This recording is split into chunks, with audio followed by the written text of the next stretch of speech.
Hello, my name is Rob Reynolds. Welcome to Mat-073.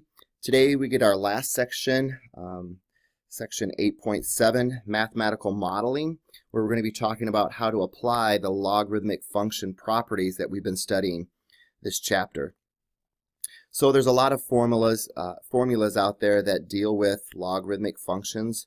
One of them is a decimal scale, where you have the initial intensity of the sound measured in watts per square meters. You don't need to know all that. The important thing is if I give you a formula with the logarithmic function in it, and I tell you that the initial intensity is 10.-22, and if I ask you to find the decimal level, which is the L in the function, we just plug in the level is 10 times the log of 10 to the negative 2.2 divided by 10 to the negative 12. Now, I'll show you a couple different ways that you could solve this. The first way is to use the log properties that we've been discussing, and it's the log of A divided by B is the log of A minus the log of B. So that's kind of what I have going on here. It's the log of something divided by something. So I'll write it as the log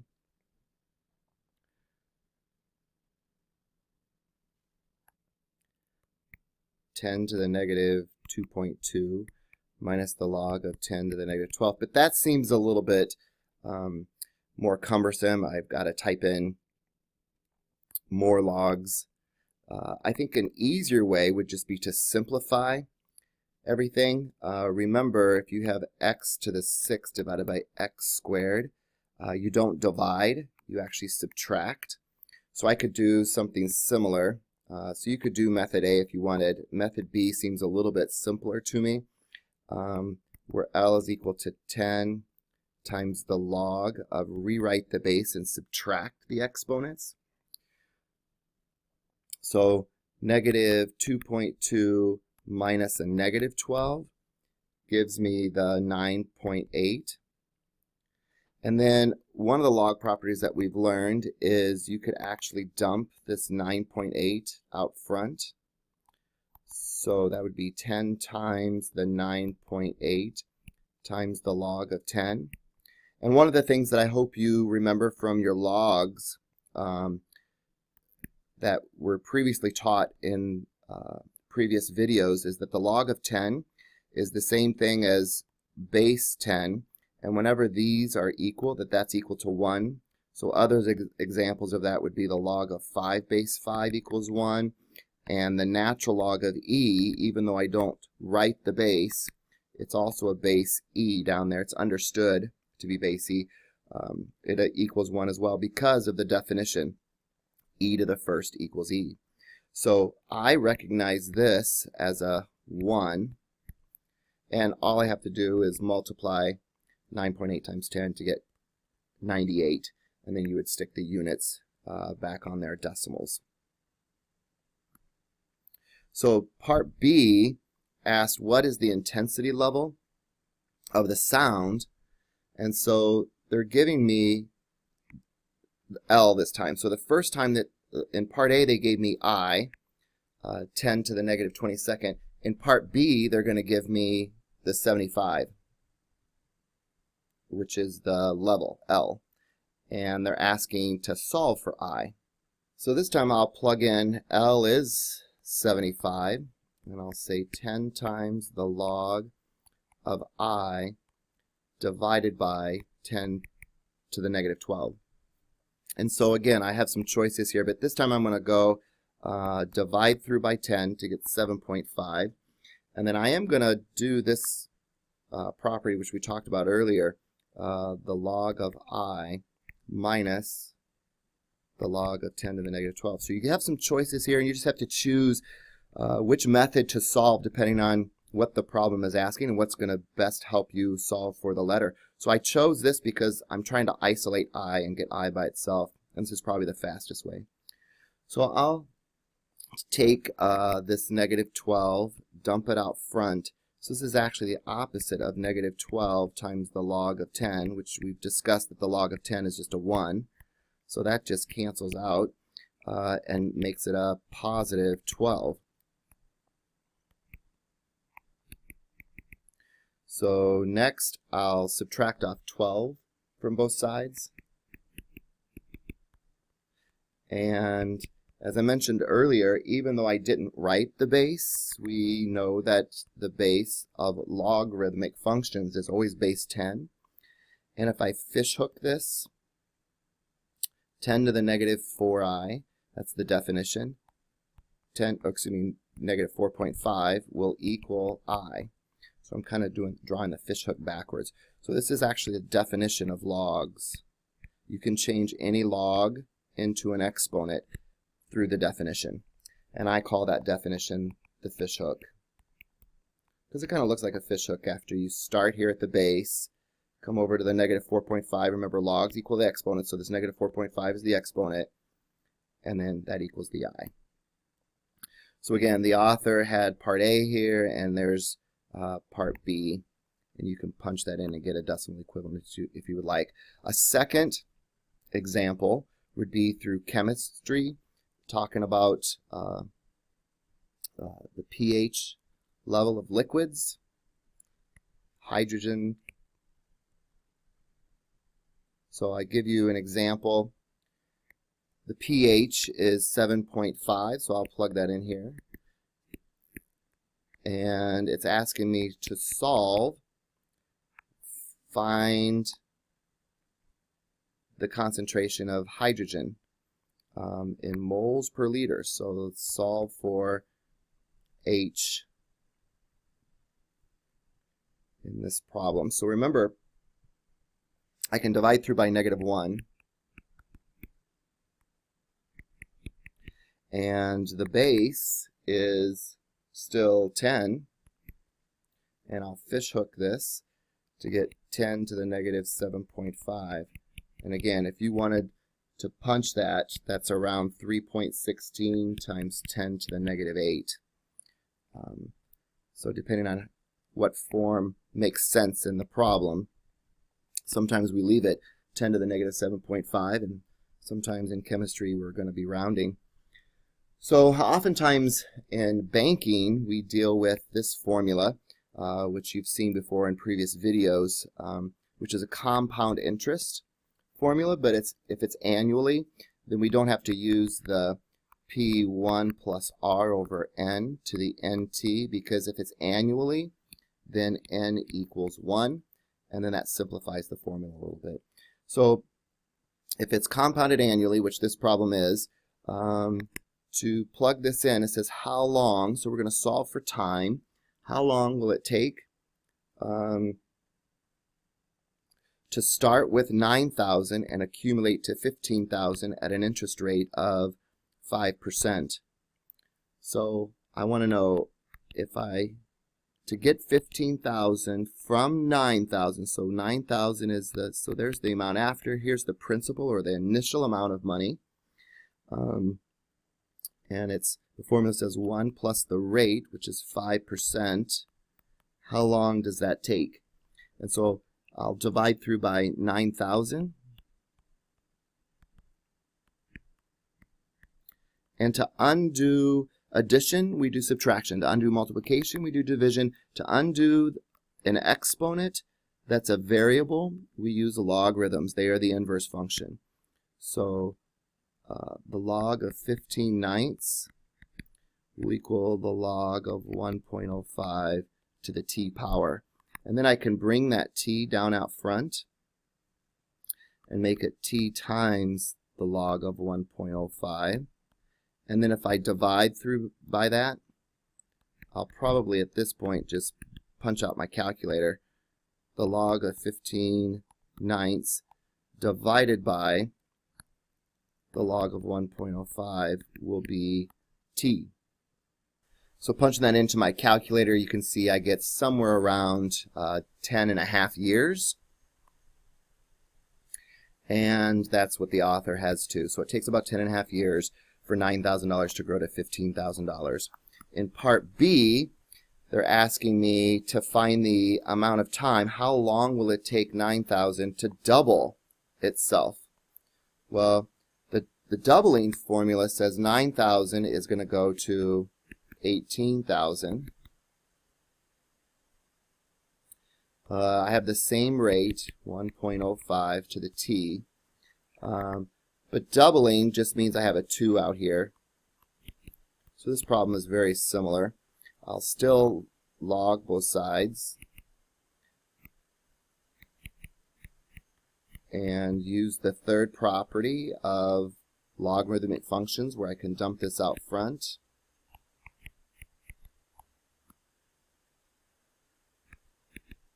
And then divide. Log 2 divided by the log of 1.05 will be my time. Again, I'll punch that into the calculator, and log 2 divided by log of 1.05 is around 14.2 years. So doubling just means I'm just going to start with 9,000, and they didn't give me 18,000, but that's twice the 9,000. We could also talk about, instead of exponential growth models where I have investments, we also have exponential decay models. But let's look at doubling time. If I double, I do what I just did in the last example. And notice this is your compound continuously formula, which we've introduced before as e to the RT. Sometimes it's referred to PERT. But sometimes we'll replace the rate with a k term, and then a with some other notations of other functions. But you can still use PERT if you would like. So for this example, we're going to invest $45,000, and it's growing to $60,000 in 5 years. Find the exponential growth function. So in other words, the only thing we don't have is the rate here, so I think we can solve for that. And again, you can use any formula. K is the rate in this function. But if you'd like to continue using the old function, we've got the amount after is equal to the amount that you invest, e to the r, after 5 years. So if I divide through by 45,000, I'll get 1.34. Now this is important. When I'm recording this on my paper showing the work, I might not use all the decimals, but I want to save all these decimals on the calculator. So don't round your answer and then use a rounded answer to find another answer only to round again. In math, we can only round one time. So I'm going to hang on to, even though this is it rounds to 3.499, I'm going to keep the exact values on my calculator, so I'm not rounding. So this is e to the 5. Oh, I could switch that rate to a k, because it doesn't matter if I use k or r. I'm trying to solve for that exponent up there. And to solve for exponents, we undo exponents by logging both sides. But since I see the e in the function, I probably won't log both sides. I'll probably ln, because I know a nice property that the ln of e base e equals 1. So the rule of thumb is whenever you see an e in the problem, don't log both sides. Instead, do natural log of both sides. It's not wrong to log both sides, but it's a little bit easier. It's a lot easier to choose natural logarithmic functions, because over here I'll get 5k times the natural log of e, and this time the natural log of e base e will just be 1. So if I divide both sides by 5, I'll have k is equal to this value, which again I'll just punch into my calculator and solve for k. So notice that you don't want to round this number. Actually take the actual value of that number. So to do that on the calculator, I'll just hit ln, and then I can hit second answer, which is a recall, and then divide it through by the 5 to get the 0.06. So again, I would encourage you not to round. Use exact answers during your calculations. In the second part, not only did we find the exponential growth function, it's asking what's the balance after 8 years. So it doesn't say part B, but if there's a second question here, and again, if you're trying to find the amount after 8 years for the initial investment of $45,000, now we know that the rate, because we just solved for it, was 0.06. That was the yellow that we just solved for. We found out that K was 0.06 for the rate.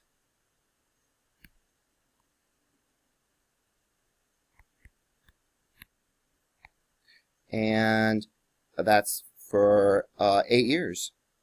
So for this one, I'm just going to use my calculator and punch this in. Now be careful. Some calculators don't have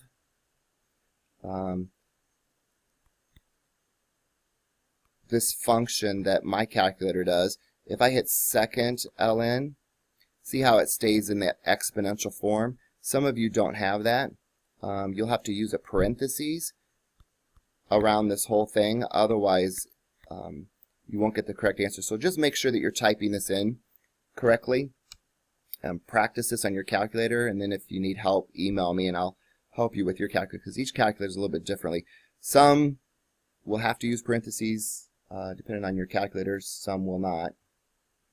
So this, it turned out to be around 72,000. We'll round to the nearest penny, so 35 cents.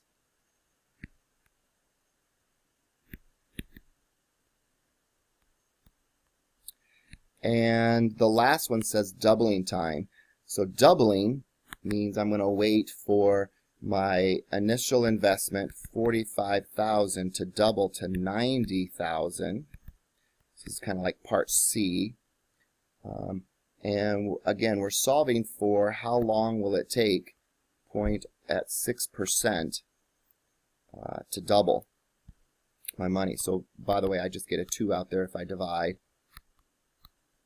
And then the next problem, I'm going to talk about half-life, which I don't put a 2 out there, I'd put a 1/2. But I see an E, so I'm going to natural log both sides.